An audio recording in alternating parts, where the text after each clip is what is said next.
Episode 48, When Work Feels Like a Struggle. Welcome to Clinicians Creating Impact, a show for physical therapists, occupational therapists, and speech-language pathologists looking to take the next step in their careers and make a real difference in the lives of their clients. If you're looking to improve the lives of neurodiverse children and families with neurological-based challenges, grow your own business, or simply show up to help clients, this is the show for you. I'm Heather Branscombe, therapist, certified coach, clinical director, and owner of Abilities Neurological Rehabilitation.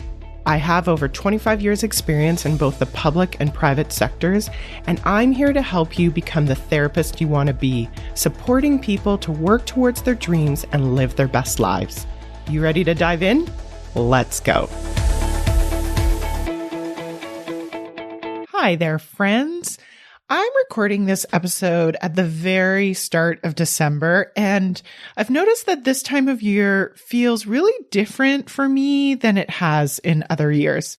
I think, first of all, it's because we decided as a family in advance to take our three, who are now kind of young adult children, for a Christmas holiday for their actual Christmas gift. And so the normal thought and preparation, that mental work of deciding on gifts for Christmas feels so much easier this year. So I'm here to tell you first, if you've never gone away on vacation, not to actually visit family, which is also amazing, but to actually go away on vacation, I totally recommend it. It doesn't even need to be far. One year we actually did this by renting a super fun local Airbnb. But what I noticed by doing that, for myself at least, is that it placed my emphasis on the experience I wanted to have and not the gifts or foods, and it decreased my stress level enormously. So if that sounds fun to you, give it a try. I've also noticed factually, there are a lot of hard things going on in the world.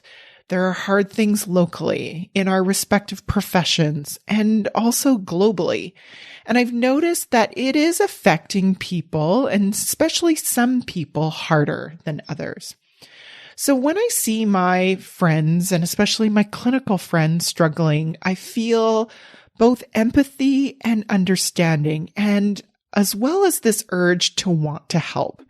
So if things are feeling hard at work for you right now, know that I see you, and I hope that this episode can be of help to you. Before I start, I mentioned before that this podcast really is my passion project. It's kind of like my love letter back to a professional clinical workforce that I actually really love so much. My mission has really transformed over the course of my career from wanting to help relieve the struggle of my clients or my patients as a physiotherapist to the struggle that clinicians have as they strive to help their own clients or patients. So if this podcast has been of any help to you at all, you can help me by sharing this in a couple of ways. One, if you follow, rate, and review this podcast, that helps to feed the algorithm. So then when a clinician just like you is searching for some kind of help just like this, the podcast will more easily come up for them. Secondly, if you share this podcast, or better yet, a favorite episode with a colleague, like your work clinician friend, consider it an early Christmas present to me, if you like, because I'd be eternally grateful for you to do any and all of the above.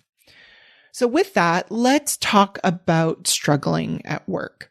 One of the most important things we need to do when work feels like a struggle is to actually feel that and not to skip too quickly into fix-it mode. Why, you may ask? It's because feeling the struggle, in my experience, is actually the way to problem solve in the long term. So take your own clinical assessment as an analogy. If you had a client or a patient come up to you with a problem, we don't try and fix it first without pausing to understand the objective and subjective parts of the challenge we're actually trying to solve. We look at it from all sides, and then from that perspective, look deeper into the parts that may help us see where the problem actually lies to then start to find a path or a treatment plan to move forward with. But when we struggle at work, if you're like me, at least, we normally feel the struggle and then we instantly want to do something about it. I know I often do, be it either avoid the feeling, distract from the feeling, or really just solve for the feeling. Our brain quickly decides that feeling, the actual act of feeling, is the problem, when the fact is the true problem is often the thoughts and the circumstances that brought that feeling to life. So I think I've mentioned this on the podcast before, but I like to think of feelings like a check engine light in a car.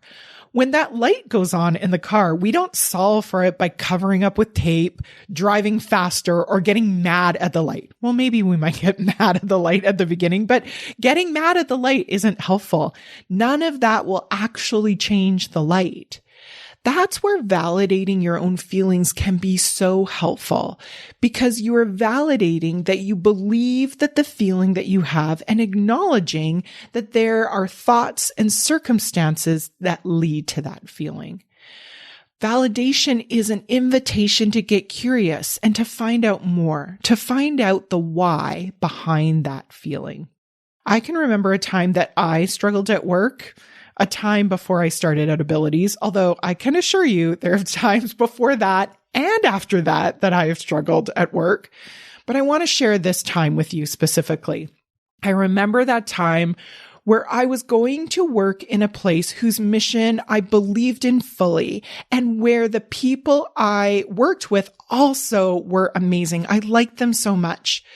But I was having a hard time really just getting motivated to work. Booking clients, because that was part of my job at the time, was really a problem for me. I wasn't motivated to book them, not because I didn't have a huge list of people to see. This was in public practice, so the list was super long, but I just lacked the motivation for some reason to see them. And even when I did see the clients, I didn't have that same joy that I had felt earlier in the same job with very similar clients. So what had changed? Many of the circumstances were the same as ever. The job was the same. The people I worked with were the same. The clients were essentially the same. And so once I fully acknowledged that the work actually was feeling hard and I actually was struggling, the thought became clear. I wasn't enjoying how I got to see the clients. Now, to be clear, this wasn't anyone's fault. It was not the fault of the organization I worked for. It was not the fault of my supervisor. It was not the fault of my colleagues, and certainly not the fault of my clients. None of that had actually changed. What had changed was me. I was struggling because I wanted to see clients in a way that really just wasn't factually available in my current position. I wanted more autonomy, and knowing that this wasn't possible in my current employment, my body lit up my own check engine light in the form of the struggling feeling that I felt. So first, I noticed that feeling and I validated that feeling. Then I asked myself the why to understand the circumstances and, in this case, the thoughts that were and weren't contributing, just like I would in any other clinical assessment. And then I did something about it. So could I have done some thought work and then changed my feelings about my work without leaving the work? Absolutely, I could have. Because the truth is, the work was never the problem. It was who I wanted to become as a person and as a professional, and how that subsequently fit or didn't fit with my employment, which led me to leaving and ultimately led me to starting Abilities. So validating your own feelings at and about work is just as important as the feelings we validate for others. It's the acknowledgement of our own internal check engine light, which subsequently allows your own curiosity, your own empathy, and your own connection to what's important for you. That is the secret to an outstanding clinical assessment, and I would also argue to your own struggles at work. So if you're struggling, or next time you struggle at work, just start by noticing it. Notice how it feels in your body and do what works for you to validate your own feelings. And then when you're ready, get curious and ask yourself why you feel the way you feel. That curiosity, empathy, and connection will always show you to your next best step at work, even if it means to create something different. So give it a try and let me know how it goes. I know how smart you guys are as clinicians, so I cannot wait to see what you create with this. Have an amazing week, and I will talk to you soon. If you enjoyed today's show and don't want to worry about missing an episode, you can follow the show wherever you listen to your podcasts. And if you haven't already, I would really appreciate it if you could leave a rating and review to let me know what you think and to help others find clinicians creating impact. It doesn't have to be a 5-star rating, although I sure hope you love the show. I'd really want your honest feedback so I can create an awesome podcast that provides tons of value. To learn more about me and the work that I do, visit my website at www.abilitiesrehabilitation.com/clinicians corner to download your free Getting It All Done at Work process and to see what I'm up to. Thanks so much. Thanks for joining me this week on the Clinicians Creating Impact podcast. Want to learn more about the work I'm doing with Abilities Rehabilitation? Head on over to abilitiesrehabilitation.com. See you next week.